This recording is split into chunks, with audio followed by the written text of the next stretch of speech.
আসসালামু আলাইকুম প্রিয় কলজার ভাইরা, আমি একটা গুরুত্বপূর্ণ কথা নিয়ে আসছি। কথাটা হলো কি, মনোযোগ সহকারে শুনবেন, এমনকি বুঝবেন, পরে কমেন্ট করবেন, কমেন্টে জানাবেন আমার কথাটা কি হয়েছে কি হয়েছে না। আপনার স্ত্রীকে আপনি কিভাবে ট্রাই করবেন আপনার আব্বা আমাকে ভালোবাসে কি বাসে না, এই ট্রাই করার পদ্ধতি আমার থেকে জেনে নেন।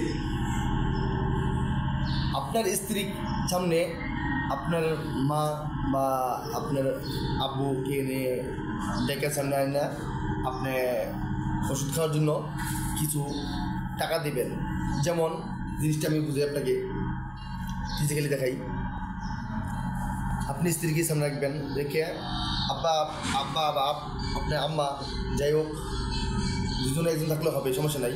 কিন্তু এর মানিব্যাগটা বাড়ি করে দেখা যাচ্ছে আপনার মানিব্যাগ থেকে কিছু টাকা নেবেন, হ্যাঁ কিছু টাকা নেবেন, যেমন এরকম দেখা যাচ্ছে ফিজিক্যালি বোঝার জন্য। দেখা যাচ্ছে আপনার মানিব্যাগে ধরেন 1002 টাকা আছে, সাপোজ বুঝতে পারছি।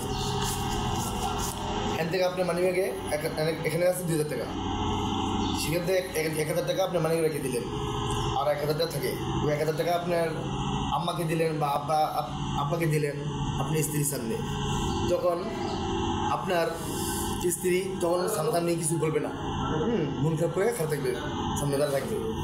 বাট রিয়াকশনটা দেখতে পারবেন আপনি যখন আপনার টাকা আপনি আব্বা আম্মাকে দিয়ে বলবেন এই আব্বা মা আম্মা কিছু ওষুধ বড়ি খেয়ে আপনারা টাকা দেওয়ার পর, তখন আপনার স্ত্রী রিয়াকশনটা দেখাবে কখন আপনার যখন রুমে যাবেন, আপনার রুমে তখন পার্সোনালভাবে ওই রিয়াকশনটা একেবারে ইজিলি 100% আপনি রিয়াকশন দেখতে পারবেন আপনার স্ত্রী আপনার সাথে কী ব্যবহার করে। তখন আপনি বুঝতে পারবেন আপনার স্ত্রী আপনি আব্বা আম্মাকে ভালোবাসে কি বাসে না, সেটা আপনি রিয়াকশন দেখতে পারবেন, আপনি তখন বুঝতে পারবেন।